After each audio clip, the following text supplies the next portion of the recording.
Hi, everyone. Welcome to the International Peace Institute. I'm Phoebe Donnelly, and I lead the Women, Peace, and Security program here at IPI.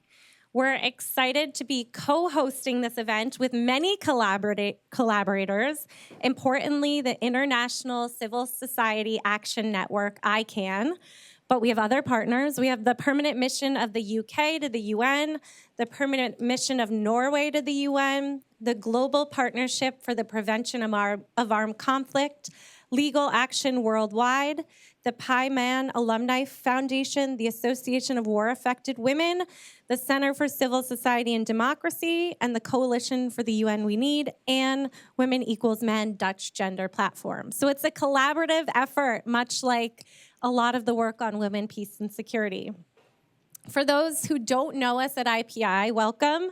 We are an independent think tank with a mission to strengthen inclusive multilateralism for a more peaceful and sustainable planet. Our Women, Peace, and Security program does research, strategic policy advice, and convening. So, as I'm sure you all know, since you're gathered here, this Friday, we'll celebrate the 25th anniversary of UN Security Council Resolution 1325, which formally established the Women, Peace, and Security agenda. It's very exciting. We have people in this room who were part of that foundation and that activism 25 years ago. 1325 arose as a result of sustained civil society advocacy. We hope to highlight that energy tonight, the value of civil society attention and commitment on this topic, and in partnership with member states and UN colleagues. At IPI, we've been using a similar methodology being used today of future visioning to take our thinking outside of current boundaries and challenges and figure out where we want to be in the future and then brainstorm how we can get there. We've held workshops in New York over CSW, in Stockholm in June, and earlier today we had another workshop gathering these findings, and we'll be publishing a research report on this in early 2026. Now, turning to tonight's event. We've all attended a lot of events over this week. They've all been wonderful. But today we hope to do something a little bit different, a little more creative than traditional panels or policy forums.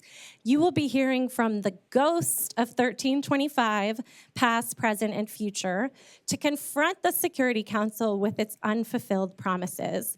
We also have an illustrator here today who will be illustrating during the conversation. And then following this short segment, we'll invite you to stay, join us in a reception, and celebrate the progress we've made and the progress we will continue to make together. So I'd like to now introduce some opening remarks. We have Ambassador Andreas Løvold, Deputy Permanent Representative of Norway, and he will be followed by Mr. Paul Shrubsold, Acting WPS Focal Point of the United Kingdom. Thank you. Ambassador, the floor is yours. Thank you so much, Fini, and to IPI for hosting. I think first I would really like to say I'm very honored to be here, but also very humbled. With all the capacity, the experience, the dedication, all in this room together have brought to the effort to implement both the letter and the spirit of 1325. And the role you as civil society has played is such enormous, and it's basically because of you that we are where we are today. So we're very pleased to co-sponsor this event together, in addition to IPI, with ICAN, of course, and also with UK, and other co-sponsors which just were mentioned. 25 years on, since 2000 and the adoption of 1325, it's very clear that the promise and the commitment of that resolution remain unfulfilled.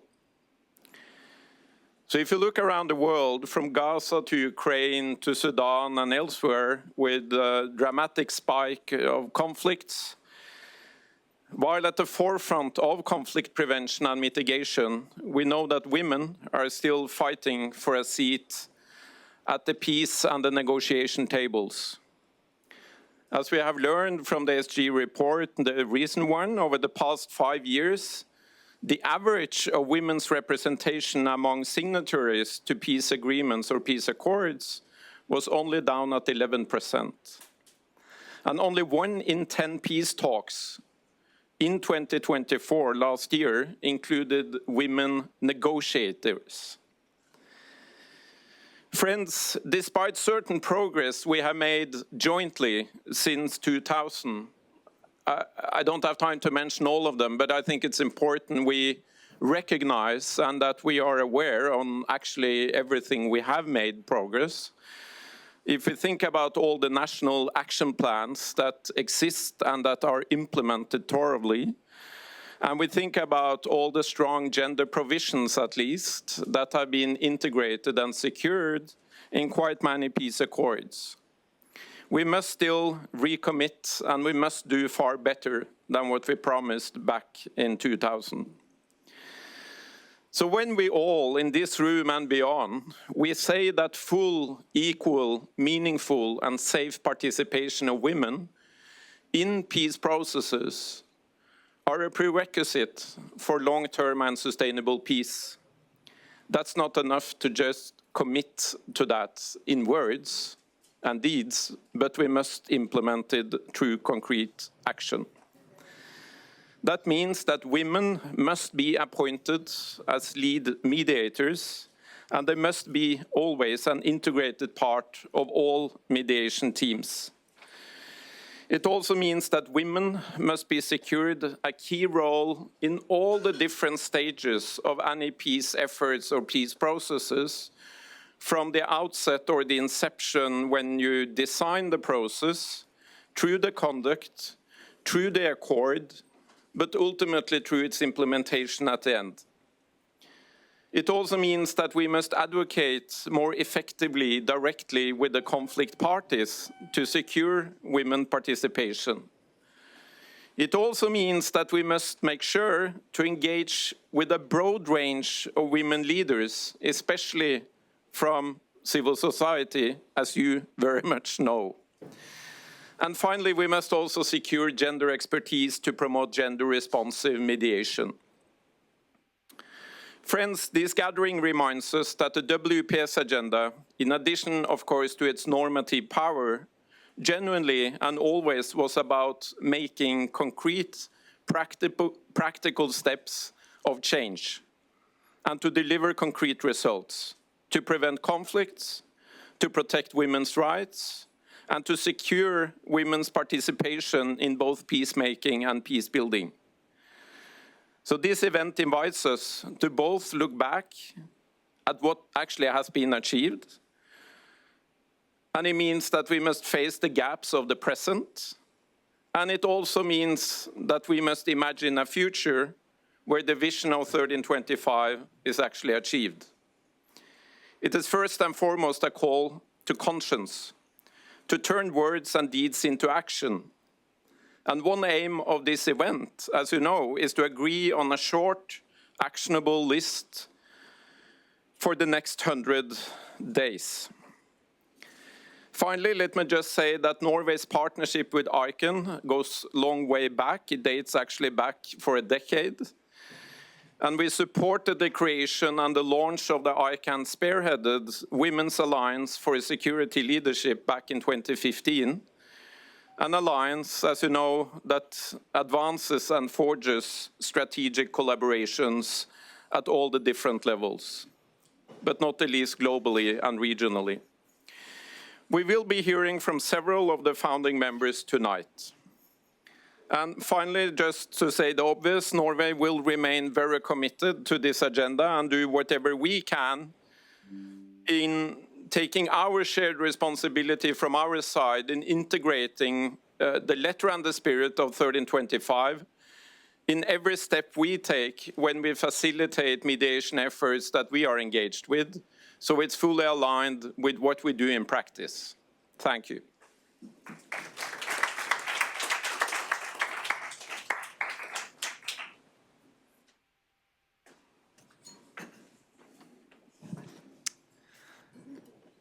Well, good afternoon, everyone.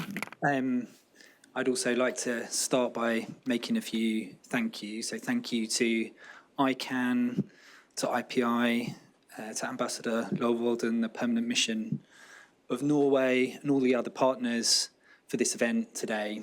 It's great to see so many people in the room, and I gather we have people from governments, from the United Nations, from civil society.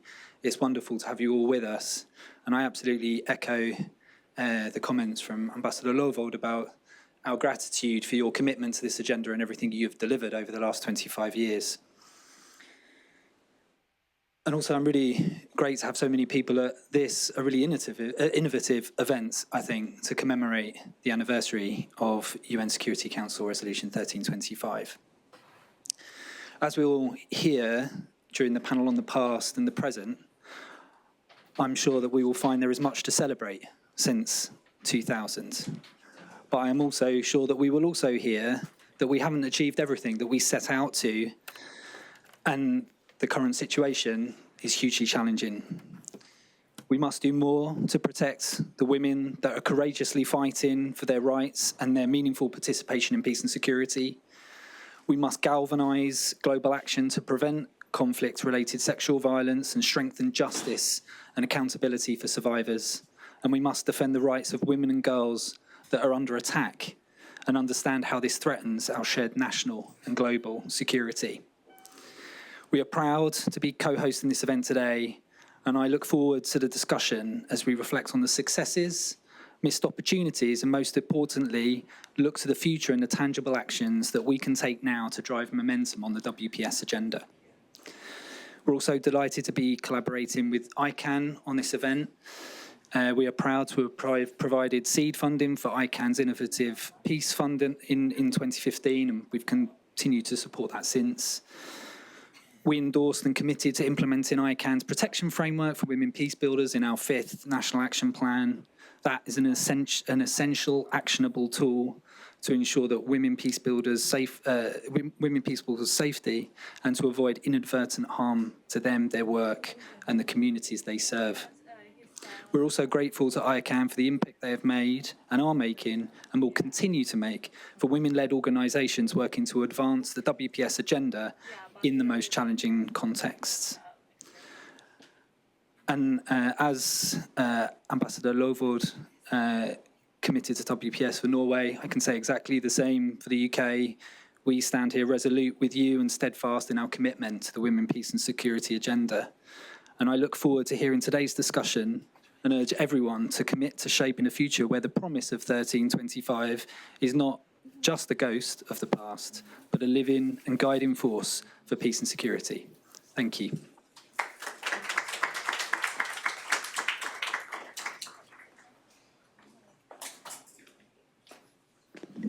Thank you so much for those opening remarks. It's now my honor to introduce someone who needs no introduction, Sanam Anderlini, who is the founder and CEO of ICAN and one of the drafters of 1325. And if you're interested in learning more about Sanam and that process, we have an article coming out on Friday on the anniversary on IPI's Global Observatory. But it's my pleasure to welcome Sanam to the floor.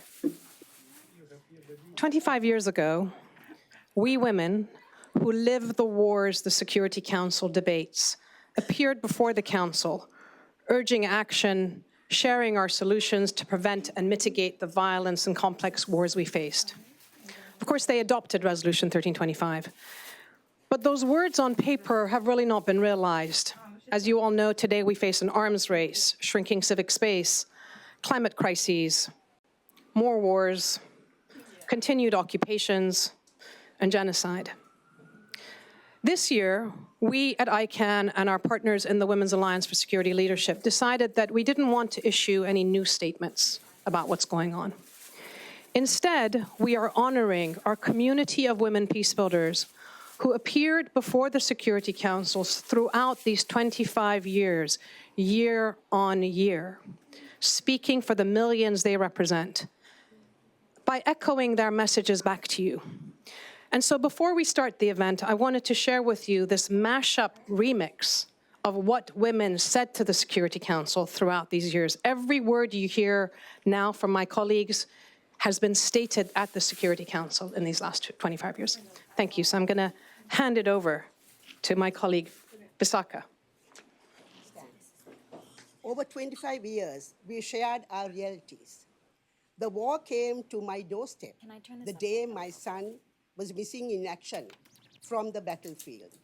I contacted other women as mothers who wanted to stop the war. I led a group to the Tamil Tiger territory. We met the youth and were able to understand their side of the story. With the women across the divide, we were able to build much needed trust. Our call was right to life for all. But the official process that started based on our work excluded us. Time and again, when it comes to high-level negotiations, women's voices and experience are marginalized. 25 years after Resolution 1325, women's participation should be a default, not an afterthought. Unmet commitments are just words and do nothing to bring peace. What are you waiting for? We shared a pain. Sorry. We shared a pain. My dream of a great future was cut short. I was determined to be the first person from my village to go to university, but the law's resistant army adopted me and 100 other girls. I was an innocent young girl, repeatedly raped by LRA commandos. I got a chance to escape and was lucky to go to university. But many of the girls were not able because they have babies from the abuse. I have told my own story, but stories you have not heard are thousandfold. I'm here to remind you of the children who are hoping for you to act. What are you waiting for? Sexual violence is a weapon of torture and it terrorizes. Most victims would not receive services, protection, acknowledgement, and justice. We said, in the absence of government, we are at the forefront of providing aid and services in places unreachable by international organizations. In areas hardest hit by violent extremism, where no one would dare to stand up to Taliban, out of necessity, I had a dialogue with the Taliban's leaders.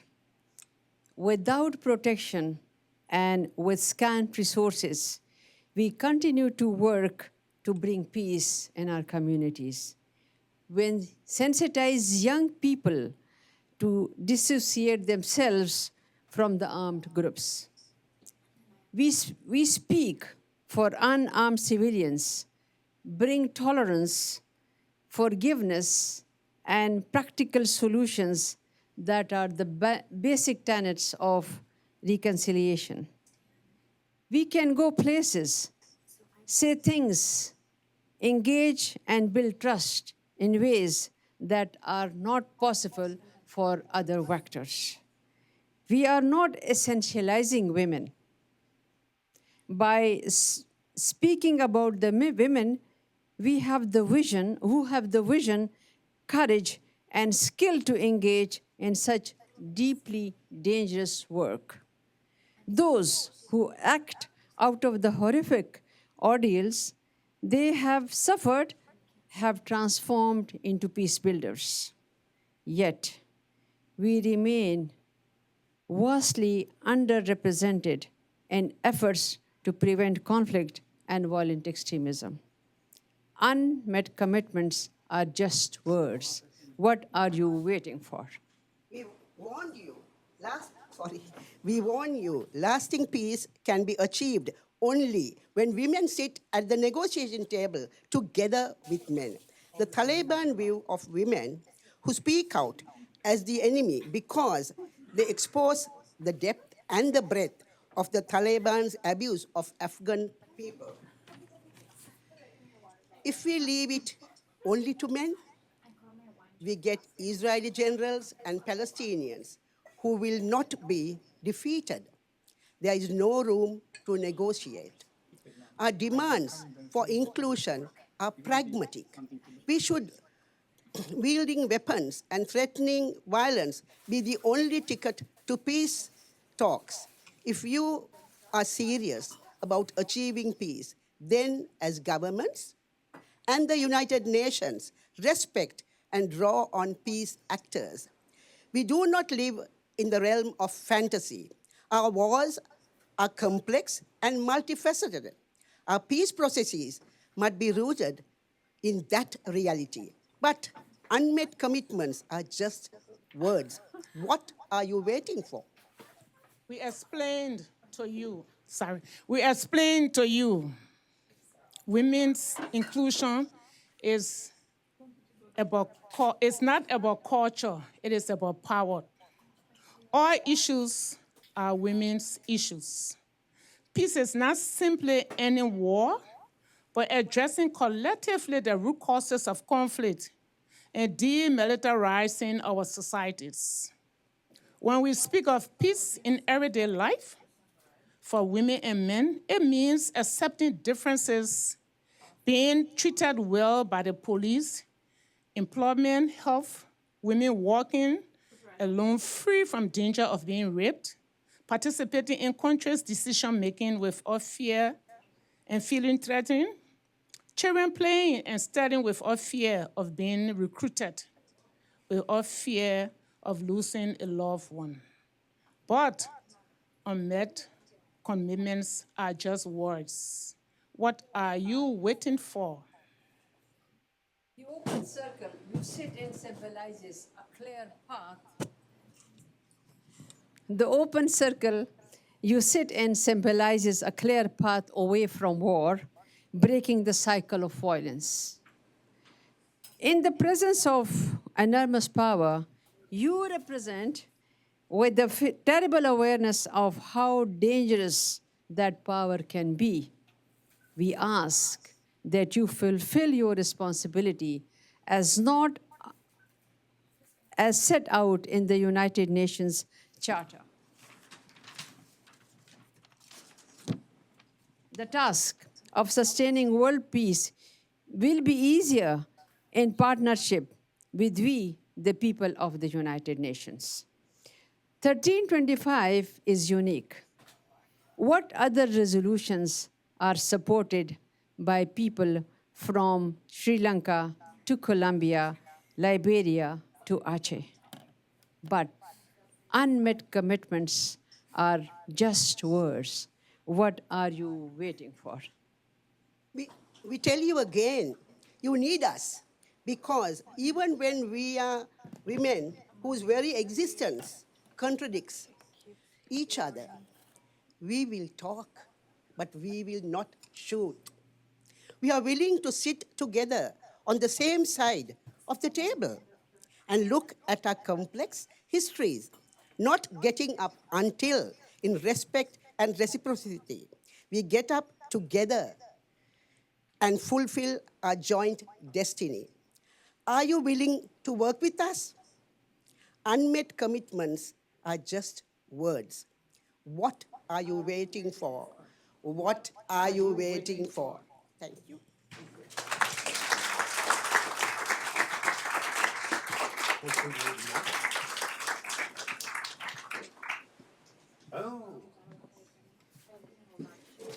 Thank you very much. Again, hi, I'm Sanam. For those of you who don't know, ICAN spearheads the Women's Alliance for Security Leadership, WASL, which means connect. We have partners in 42 countries, over 85 organizations, all women-led peace-building organizations. The Innovative Peace Fund that Paul mentioned is the only independent women's fund for women-led peace-building organizations. And in the last 10 years, we've dispersed about $10 million in over 30 countries. It is about getting money directly to women's organizations on the ground, building up their capacities and institutional structures. And our framing is we invest in trust, because the trust that our partners have in their communities is immeasurable, and you can't put money on it. The money that we give is really the icing on the cake. The real essence is the work that they do. I wanted to thank our colleagues at IPI for agreeing to host this crazy event in this crazy week. And my colleague, Helena Gromberg, who you will hear from in a minute, who has taken on the task of coordinating and doing all the logistics on our part. So Helena, thank you very much for being awake and doing this and doing it with such grace. All my other colleagues at ICAN, many of them aren't here, but my colleague France Boignon is here, and you will hear from her as well. And some very special people in the audience. Ambassador Chowdhury. I'm going to tear up now. 25 years ago, we came to you as civil society. We were such a hodgepodge of people, of women, but we came with the voice of women from around the world. And for some crazy reason, you were crazy enough to believe in what we were saying. And not only that, you had the imagination and the courage to take the issue of women, peace, and security into the Security Council and deal with the Russians and the Chinese and the Americans and the British and in many ways the cynicism that existed at the time. And I remember the day that you came out in March of 2000 with a presidential statement explaining to us that it has a number and therefore there's an agenda. I had no idea what these things meant. I was just tasked with coming to get a Security Council resolution. But I remember that day and feeling that we had an ally at the heart of the council. So thank you for being here today and being with us throughout this journey, and for the courage that you.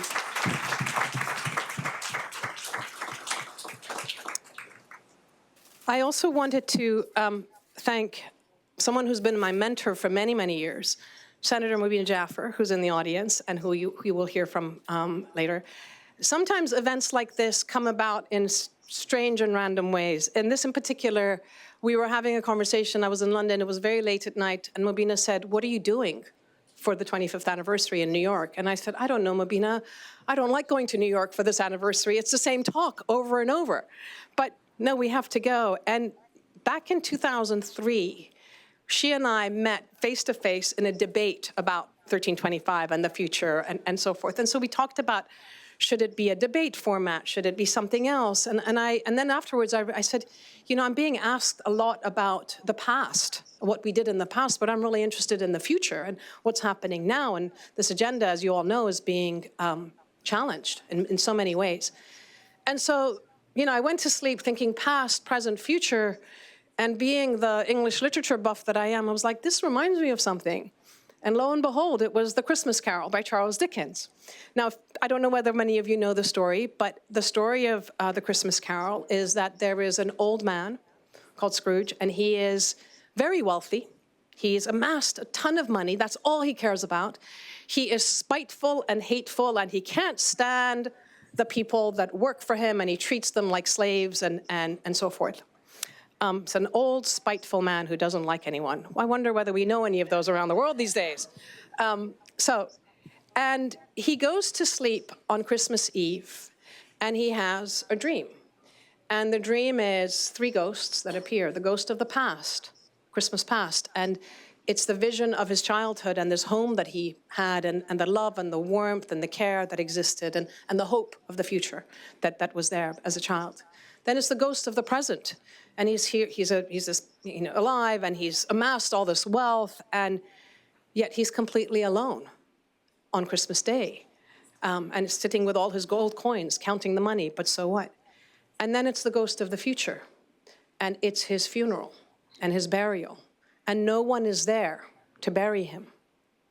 And so he's alone in his death. And it's a story of redemption to say, that's the future that could be, but it could be an alternative future as well. And so it's with that metaphor and that story that this idea of the ghosts of 1325 came into existence, and we've sort of worked through it. And I want to also give a shout out to Adam Lepel, who joined in and is going to be one of our ghosts, and to my colleagues from WASL and others who agreed to this framing, and to Drew, who is going to draw things that you hear. So as we speak the words, you're going to see images appearing as well. And what we will do towards the end, during the reception, is give you a chance also to give your vision of what the future could be in little sticky notes, so that it can go into the visual imagery that emerges at the end. And if you've shared your emails, those pictures will also then be shared with you, so that we can take this moment in 2025 and say, what did we hope for in the past? Where are we now? The future has not been shaped, but we can shape it. And what's the courage and what's the imagination we have in terms of where we could go? So with that, thank you very much. And I'm going to hand over to Helena to start the games. Thank you. So as Sanam mentioned, I'm Helena, and I am so delighted to be serving as your MC, as it were, for the rest of this evening here tonight. And it's really fantastic to be here in the room with so many new faces and old faces to celebrate this 25th anniversary. And I also want to welcome those online. I think we have a few people on the line, and I hope that you will also find this evening just as ghostly wherever you are in the world as it would be if you were here in the room with us. So before we hear from our main speakers, I'll just reiterate a little bit about what the evening will look like. We'll hear from the ghosts, as was mentioned. We'll have some closing remarks, some reflections in between the ghosts speaking, and then we'll celebrate together. But at that time, we also really want to hear from you. So I want to reiterate what Sanam mentioned. We will encourage you at that time to add your vision to these beautiful boards that Drew is doing. So for our speaking segment, we have 7 fantastic speakers tonight who will bring to the stage their hopes, their cynicism, their lived experiences, their vision, their defiance, and share it with us here on the stage. They'll guide us, as was mentioned, through the past, the present, and then look at the future of the Women, Peace, and Security agenda. So with that, I'd like to invite Masrat Kadim, France Bunyan, Sanam Anderlini, and Raja Altali to take the seats. In the roles of the ghosts of the past, we have Masrat Kadim. She's one of the founding members of the Women's Alliance for Security Leadership. She is also a co-founder of the Paiman Alumni Trust in Pakistan, where she has worked for decades on prevention of violent extremism. She's a recognized expert on de-radicalization, peace building, and religion, and she brings a ton of expertise to this role as the ghost. Next to her, we have our own ICAN's France Bunyan, who recently became our co-CEO. Prior to that, she ran our fund that was mentioned, and she will be contributing to this past reflections from the ghost. So without further ado, over to you. Thank you so much. Thank you, Helena. It is 2000. The Twin Towers are still standing. Y2K did not destroy the world. The UN has declared this year a year of culture and peace. But the genocide in Rwanda and Bosnia are still raw. The UN Security Council does not know how to address the new challenges, the new conflicts, and the new wars. But we, the women, are the first to feel, sense, and respond to these emerging challenges in our communities. We, the women, have been doing this historically. And let me share an example with you. In the most conservative communities of Pakistan, my grandmother, the women of age of my grandmother in the 50s, they would mediate, they would negotiate, they would actually resolve the conflicts, lead these negotiations, and resolve the feuds between villages, clans, and communities. I'm talking about the 50s. Then, in 1962-63, the Prime Minister of Sri Lanka, Mrs. Bandra Naike, she brokered the peace between, she ended rather the war between India and China. So it's the 60s. In the 90s, 92, 93, of course, in Liberia, the Women Peace Initiative in Liberia, they paved the way for the peacekeepers to be accepted. So they built the trust within the community for the international peacekeepers groups. And at the same time, they disarmed the fighters, the armed fighter, so that the elections can be held peacefully. Women peace builders existed globally in communities across culture and geography. We led the way. We are not the creation of the work of foreign agenda. We are the agenda. So we came to the Security Council to ensure the recognition for our work and highlight contribution and necessity of women peace work. And that's why we offer our help to address these new conflicts. Our hope and expectation is that when the resolution is passed, women peace builders are recognized as central actors and included in all peace processes across the globe. We also feel and expect that our peace-building work is supported, funded, and respected.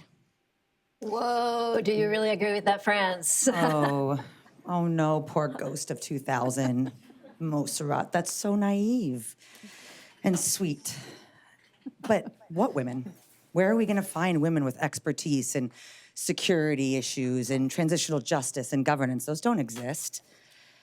And actors, you want to be an actor at the peace table?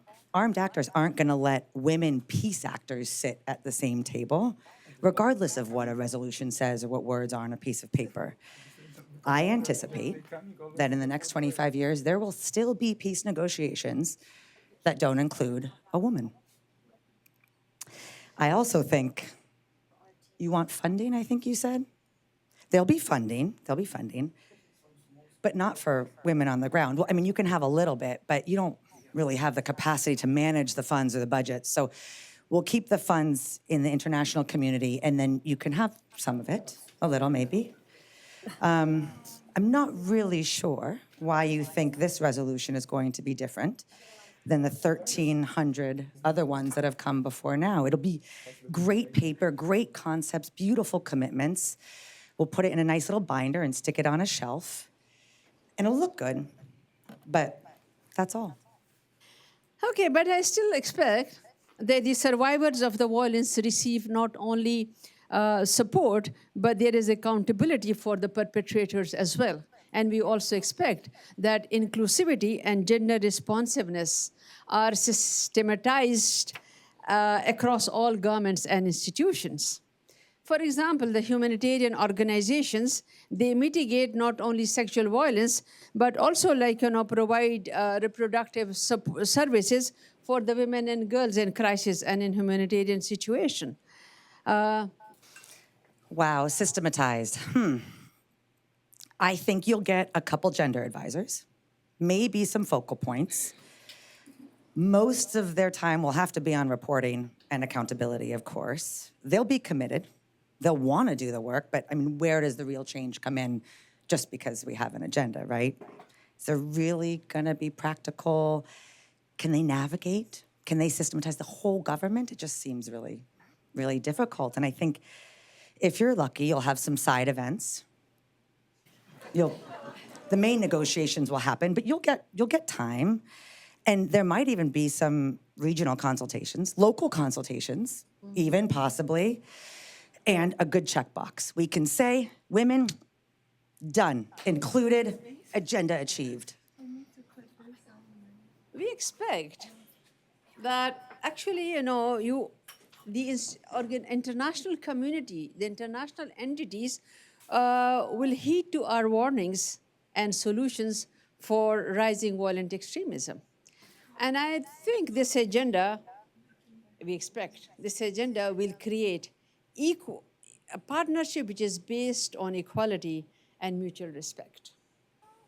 Yes, or the international community will actually be able to leverage the resolution to build their own budgets and institutions, creating maybe an ecosystem that exists outside of the local communities so that the international community can then do the work in your communities, right?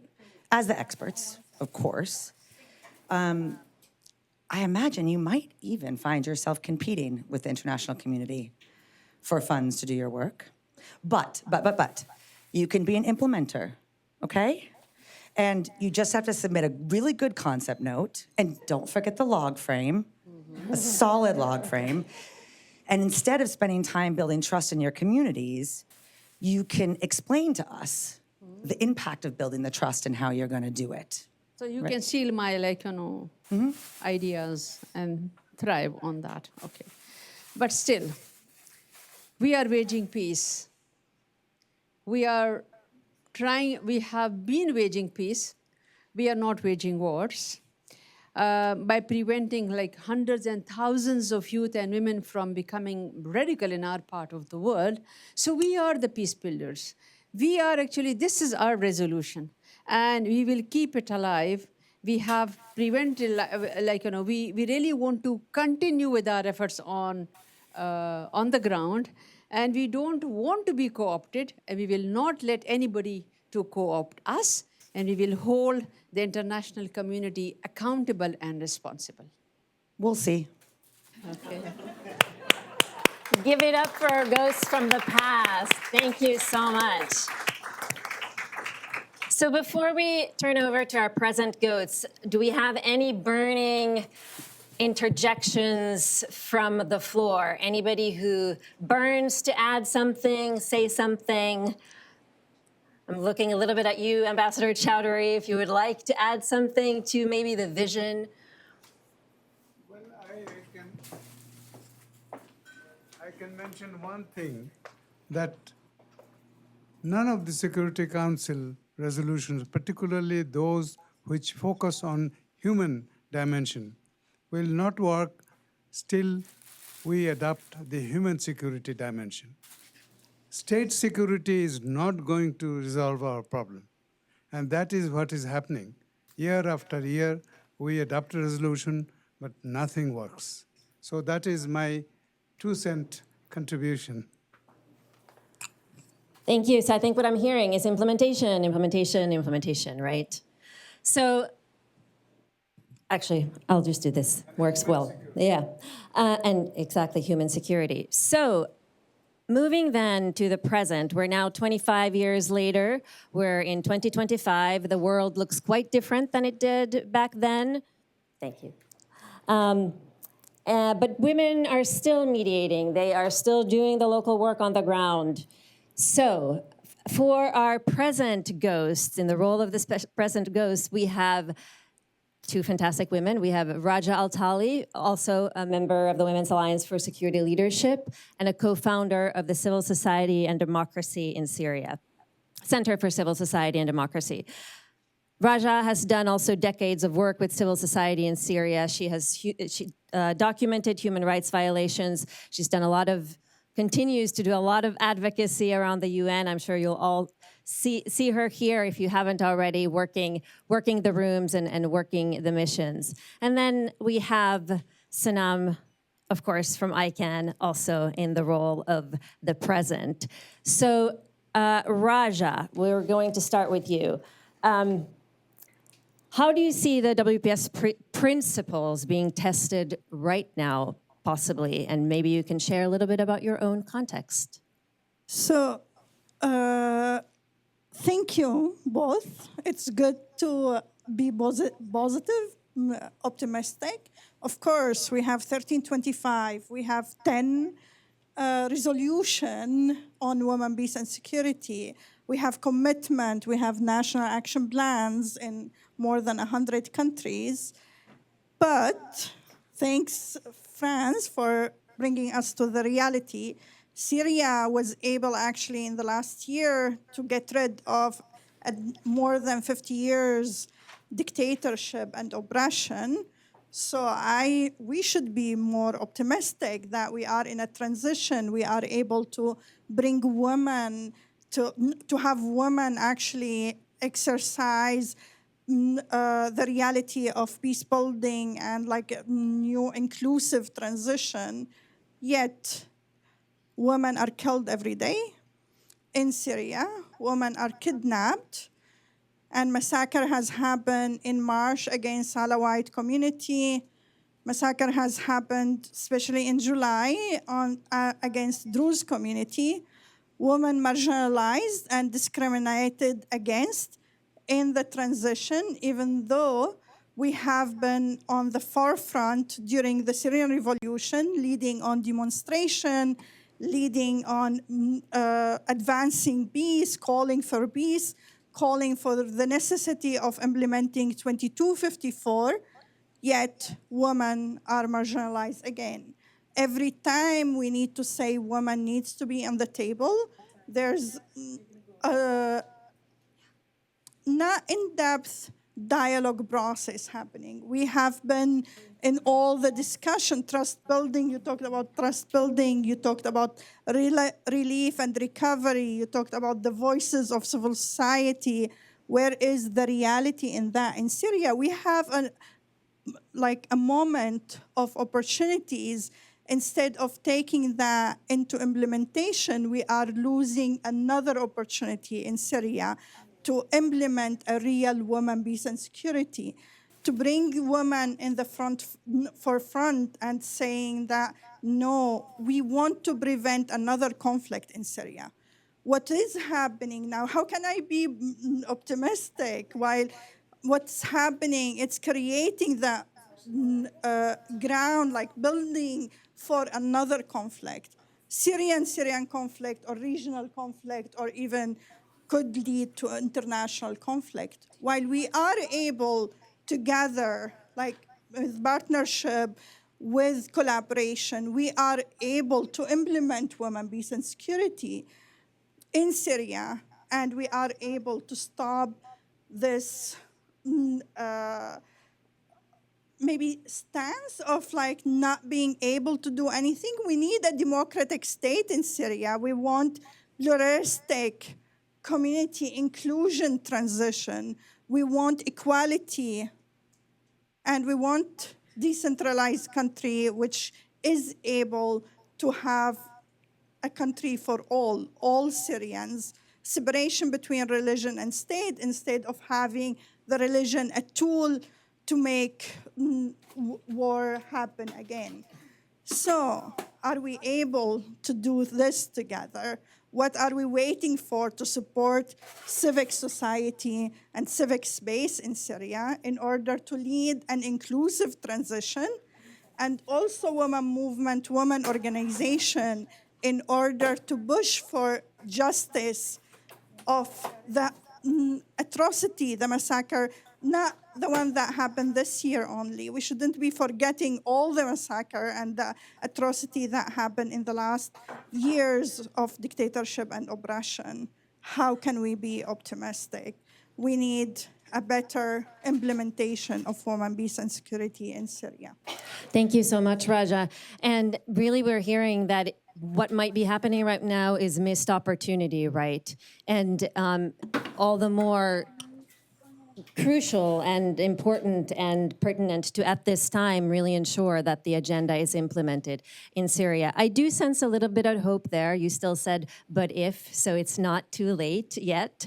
So let's keep pushing, and let's hope that the Syrian context also flips to the positive.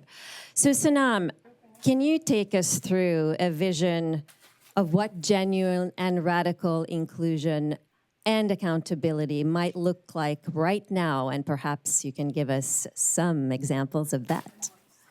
Thank you. So some of you have heard me say this, that pessimism is a privilege of the pessimist, of the privileged, right? It's easy to be sitting in comfortable places and feeling pessimistic, but when you're sitting in the middle of war, you don't have a choice. You have to think positively. And hearing from Raja and from France and Musrat, or ghosts of past and negative present, and from Ambassador Chowdhury, it strikes me a few thoughts that I wanted to share. So first of all, we're at a moment where we are lurching towards securitizing humanity in every possible way.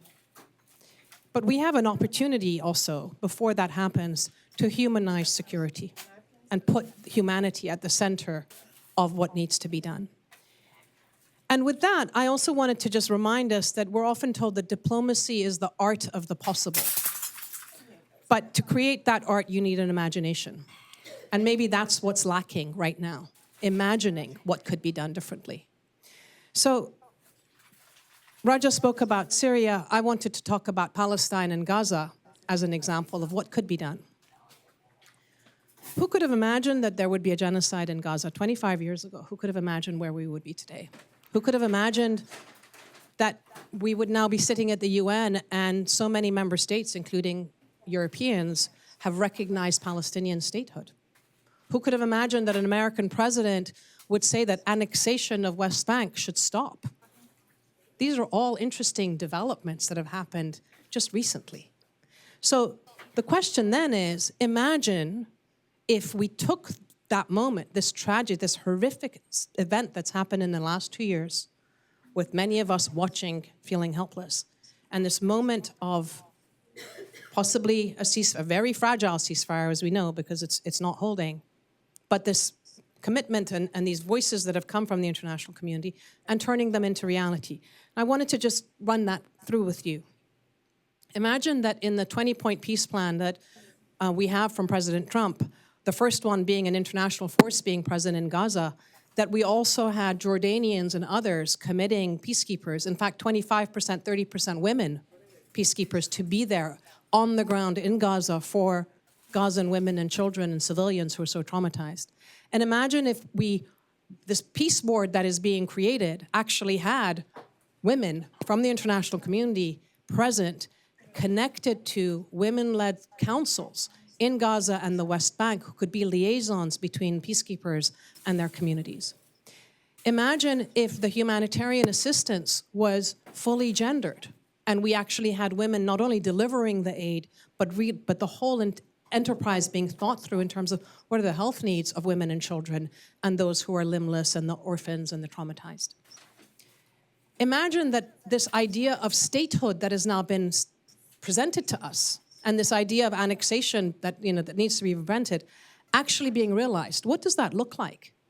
It would be about stopping the settler violence. It would be about dismantling the barriers that at the moment stop Palestinians from moving within Palestinian territory. Our colleagues in Bethlehem talk about 54 gates as barriers that prevent them from moving within Palestinian lands. Imagine that annexation, stopping annexation was also stopping financial annexation because, as you know, Palestinians pay their taxes, but they're collected by Israel, and Israel is withholding them from the Palestinian Authority at the moment. And so they can't pay their civil servants. So imagine if that money came back to the PA. And imagine if the borders could be opened for trade and for people to move around. That would be the beginnings of statehood. That would be the end of annexation as we speak. And then imagine a peace process that isn't the same men sitting in the same rooms, having the same dialogues that led us to where we are. And instead, it was a truly inclusive peace process that was actually uninational to begin with. Because most Palestinians cannot imagine the idea of sitting with Israelis at the moment. They need to mourn and memorialize and have time to deal with the trauma of what's happened to them and have a chance among themselves to sit and think about their future. Doctors and teachers and lawyers, mothers and women's organizations and the young, together with their own politicians to say, how did we get here? And what is the future? What's the future we dream of and what's the future we dread? And similarly in Israel, they also need a moment with themselves to say what happened to us and what have we become and what are we doing and where are we going and what is happening within our political space that we've ended up in this context.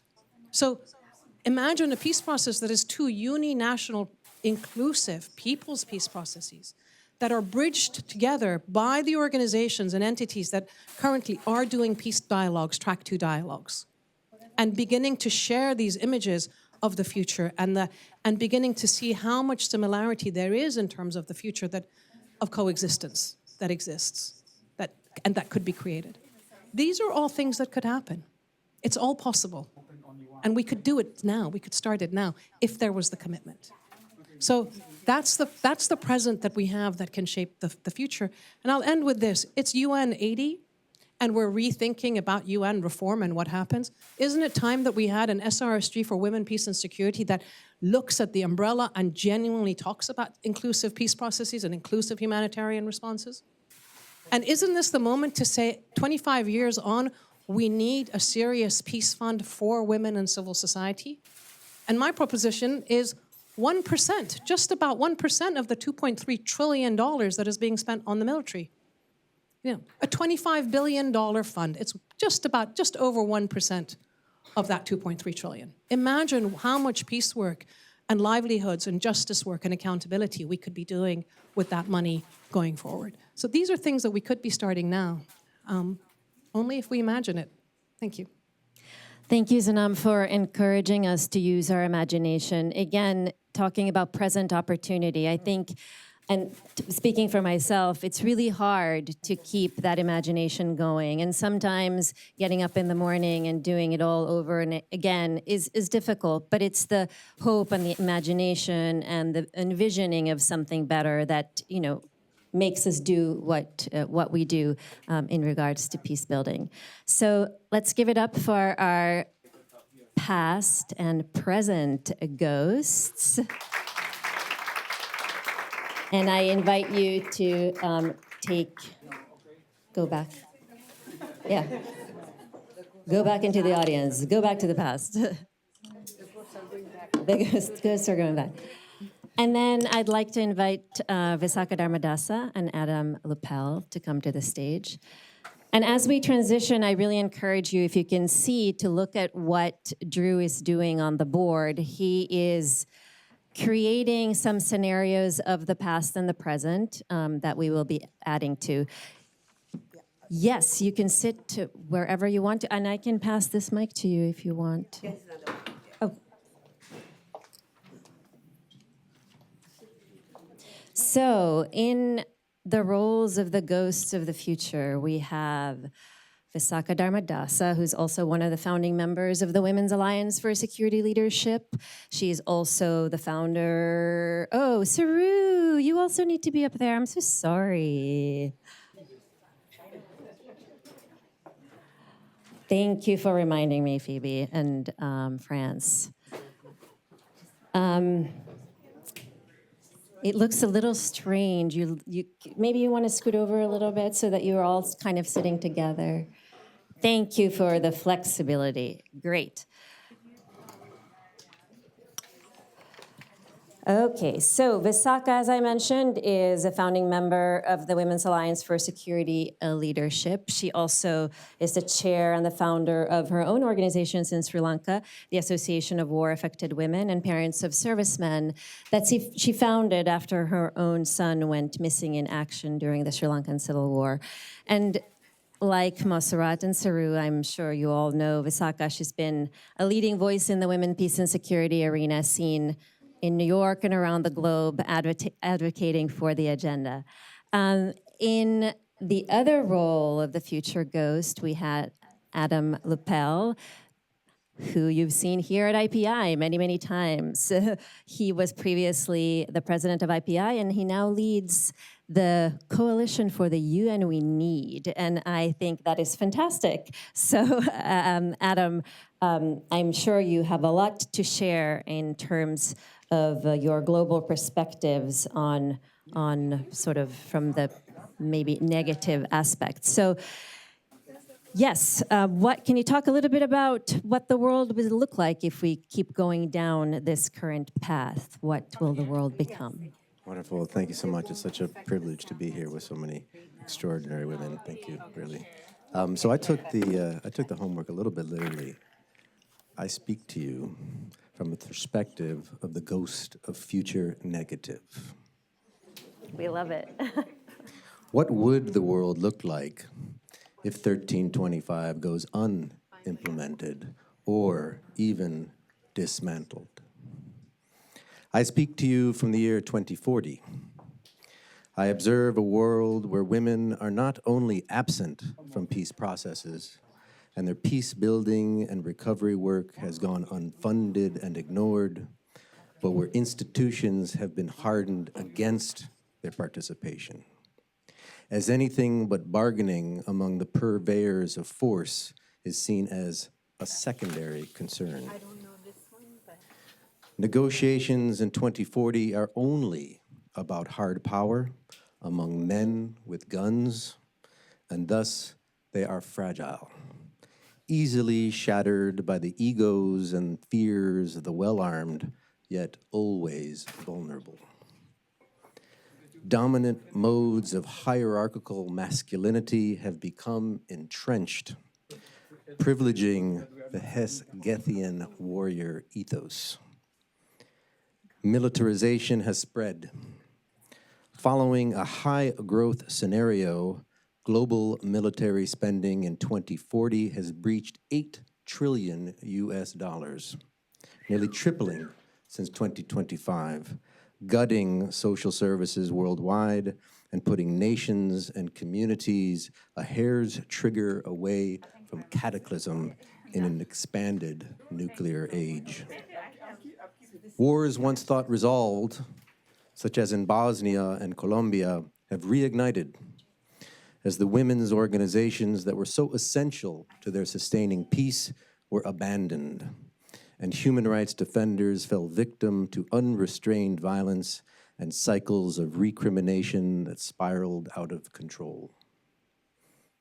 UN guidance on addressing gender-related sexual violence and ceasefire and peace agreements has gone unheeded, contributing to a consistent yet underreported growth in crimes as conflicts continued to proliferate and victims went unsupported. The children born of wartime assaults in 2025 have now grown with limited, if any, psychosocial support, and they are exhibiting lasting intergenerational evidence of trauma. Now I pause for a moment over Ukraine and consider what has happened.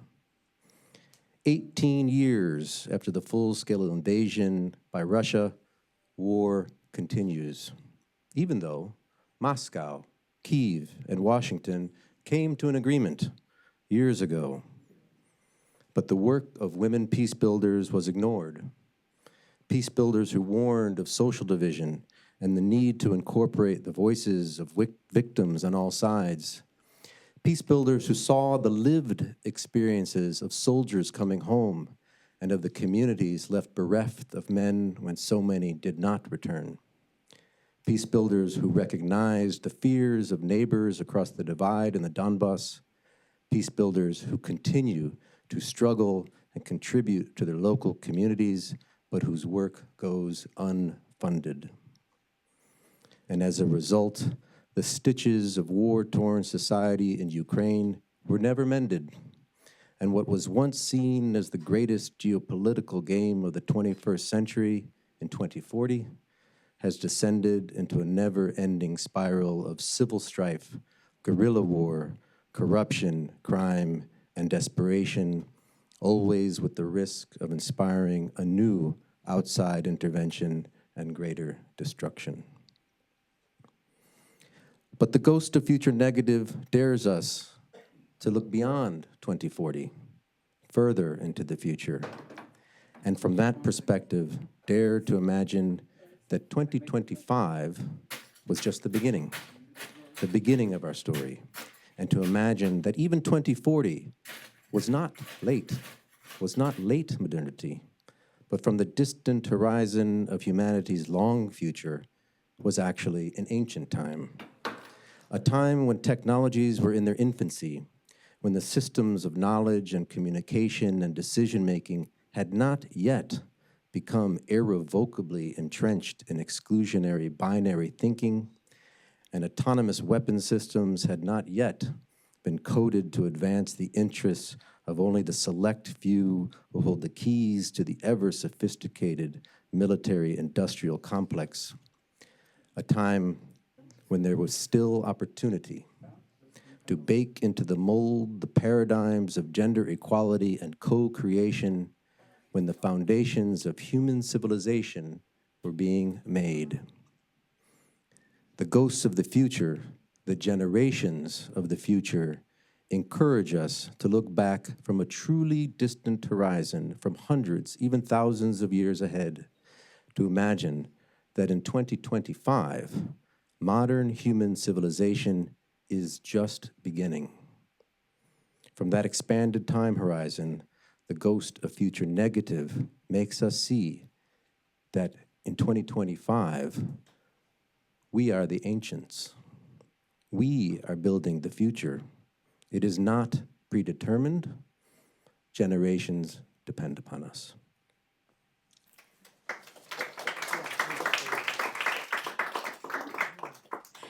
Thank you, Adam. And that was, I was starting to sweat because I was getting so depressed.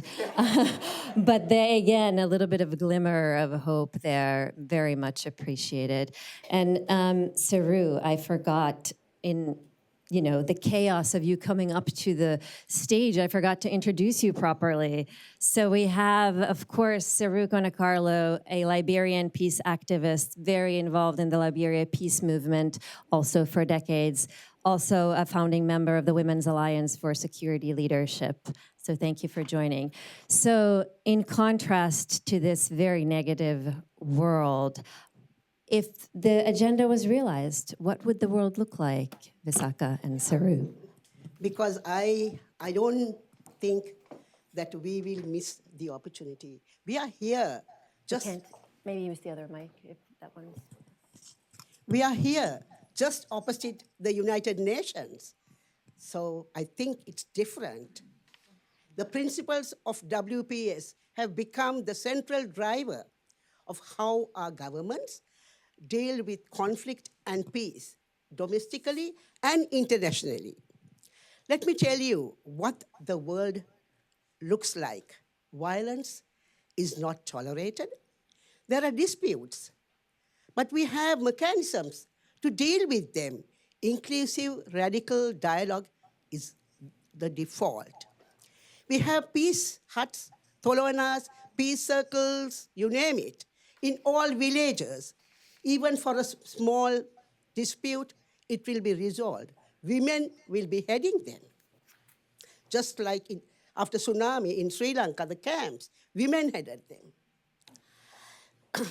Inclusive radical, we have peace huts. Our children have learned that the peace is the norm and violence is not an option. So, Saru, what do you think? How Liberia will look in that context? Every time you ask me the question, I get emotional but excited and it goosebumps. I just feel it because I imagine where women will be free to move, we're all being judged. What were you doing outside? At 8 p.m., you should have been in bed. They will go to the farms and plant, have a vegetable, and go to the market. Girls and boys will have free, clean, and safe environment to learn and play. But that, I look forward to that. I mean, it becomes so emotional because for the past, I'm 61 years old, I have not experienced that kind of peace in my whole life. So, I don't know, it's emotional. I also imagine in my region, in South Asia, women and men of all faith, all races will sit together and discuss. If there's any issues, they will resolve by talking to each other. I mean, that's exactly what we are envisaging. As well, Yeah, just let me, yeah. We will celebrate pluralism. I think that's extremely important. In 2025, military budget was 2.3 trillion globally. In 2025, we faced with not only defense budgets, but violence, pollution, and wars. Now in 2040, the peace dividend is 2.3 trillion. It's been used to humanize security. That means we have addressed the climate issues. Our forests and rivers are thriving. People have the essentials. In 1947, when the United Nations was established, ending poverty, we have achieved that. And that's something very important. And also, the extremism and gangs, armies are not the primary employer of our young people. They'll be playing, they'll be doing the sports in fields, everywhere, on the road, they'll be playing cricket, football, I mean, you name it. So they will be engaged in that. There won't be drugs and weapons. Economic injustice that have driven many conflicts, especially internal conflicts, will not be there. Those will be addressed. And people will live with dignity. The most important thing for all human beings to live with dignity. How did it start? What did it mean to put the principles of WPS in place? It started in 2025, as Sanam said, when the international community appointed the first SRSG on women, peace, and security. We used radical inclusive diplomacy to end the conflicts in Sudan, Ukraine, and Palestine. We established a peace fund with 1%, just only 1% of defense budget to humanize security. Then in 2026, we got our first woman SG.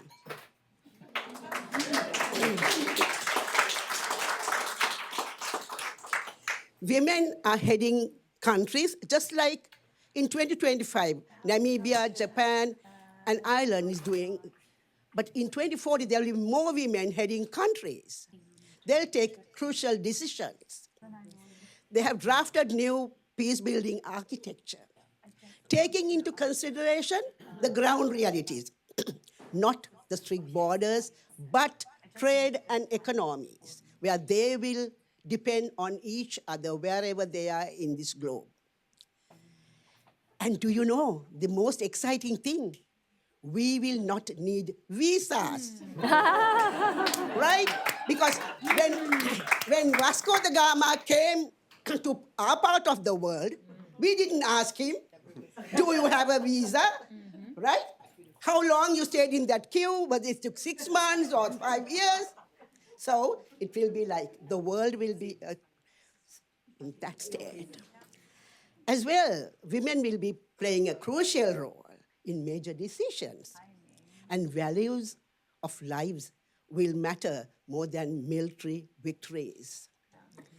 Remember the UN Charter, 95 years down the road, now that promise is of ending scourge of war for future generations has been realized.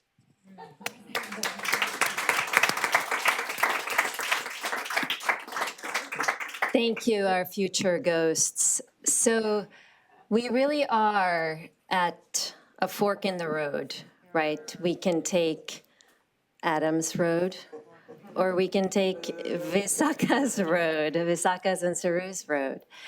So going back to using our imagination and imagining the future we want, we will now hear some closing remarks from our former chair of the board, Mabina Jaffer. And while she speaks, please think about this envisioning so that after she concludes, you can share your vision on the board and add especially the future vision to the board so that we can then share these different roads that we can take. So with that, I thank our future ghosts and invite you to take a seat in the audience again and invite Mobina Jaffer to come up to the stage. Thank you. After hearing such an amazing panel of people talking, anything I say will be not that amazing, but I want to just leave some thoughts with you, and I want to start with saying, repeating what has been said all afternoon, and that is, imagine the future is peaceful. Imagine the future is peaceful. That will depend on each and every one of us.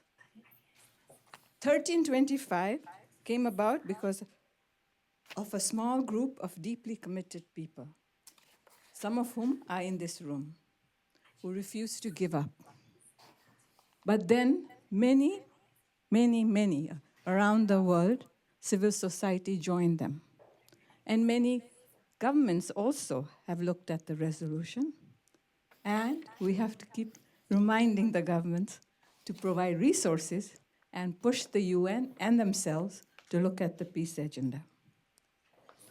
It starts, I believe, with our own government. What you want and how you as individuals, as civil society, as diplomats, can make a difference. Shape the future. 25 years ago, some had the courage and imagination and urgency to envision a United Nations Resolution 1325 and to commit to the ending of the scourge of war. But the work goes on. There's still a lot of work to do, and you heard all of it here, and I don't want to repeat what has already been said.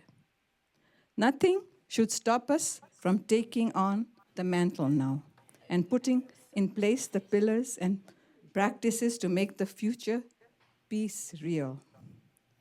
In place of, you heard from our speakers, and I will repeat this, 25 billion peace fund, a robust SG on women, peace and security.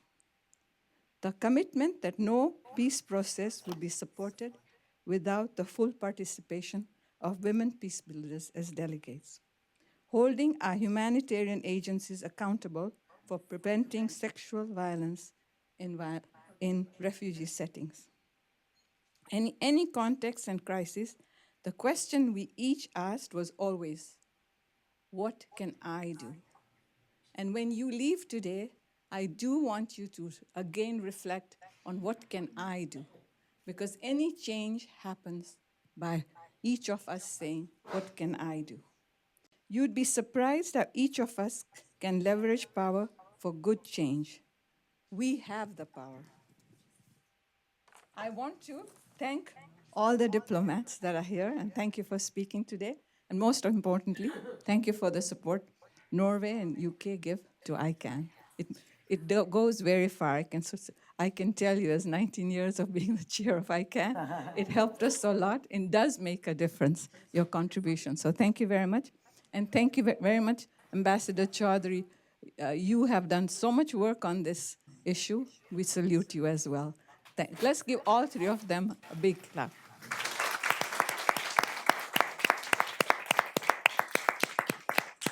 Thank you to the International Peace Institute for hosting us today.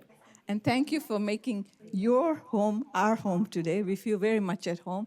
Let's give them also a big hand. Thank you. Most of all, I want to thank each and every one of you that's in this room.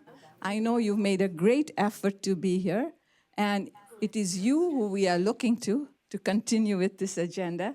And so let's give a big hand to ourselves. Thank you. All of your presence is very much appreciated. I would be remiss if I wouldn't thank the great panel we've had this afternoon.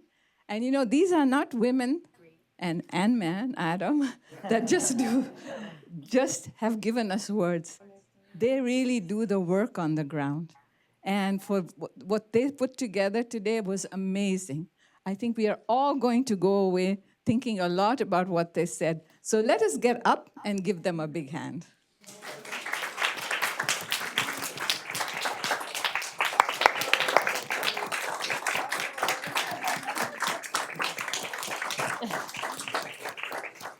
Thank you.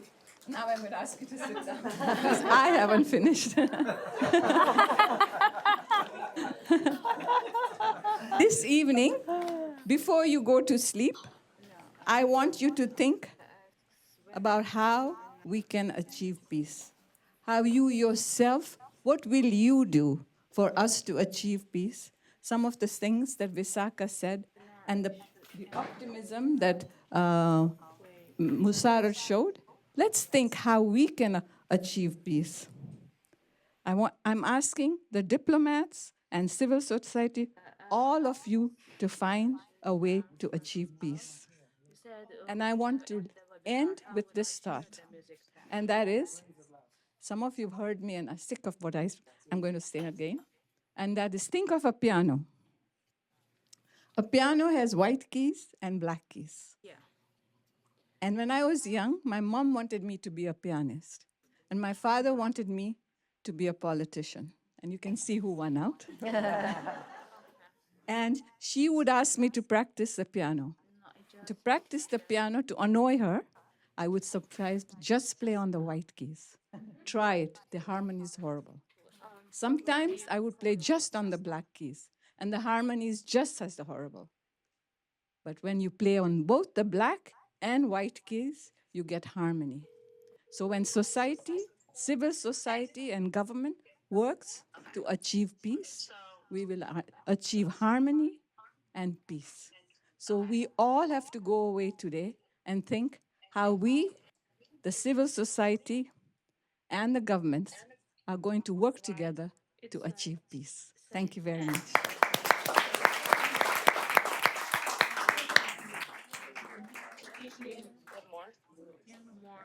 Okay, we've now all been haunted. We are going to ask you to join us, have a drink, we'll have some food. Did you want to make a remark? Was that a hand? Okay, before we conclude, Ambassador. The ghosts of the future is a reality, because on 31st of October, when the resolution was adopted, is also the Halloween day.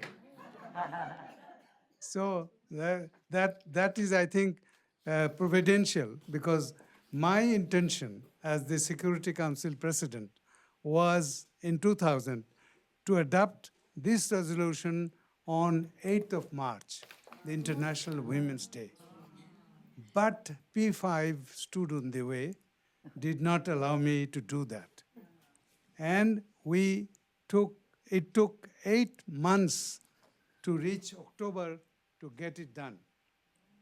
But lo and behold, this is a big initiative of 2 developing countries coming in for 2-year term in the Security Council. Namibia, Bangladesh, and Namibia. It was initiated by Bangladesh, adopted during the presidency of Namibia. And so that is a big lesson for us to see. But let me share 3 points quickly.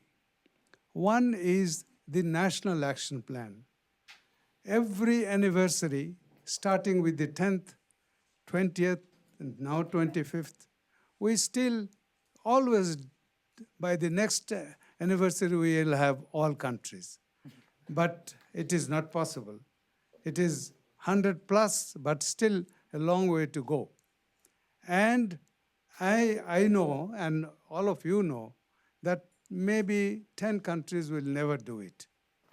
But otherwise, we can get 183 countries. And that is a big thing, because NAP, people have various issues with NAP, but still I believe that is the only safe and secure way of monitoring the progress being made in the country level or about 1325. And that is the only way, because, and also the beauty of NAP is that NAP is a national document, but it can be monitored internationally, multilaterally. We can create a forum to get the NAPs evaluated every year or every anniversary. So we talk about a lot of localization, 1325. Let's universalize 1325 also at the national level with NAPs.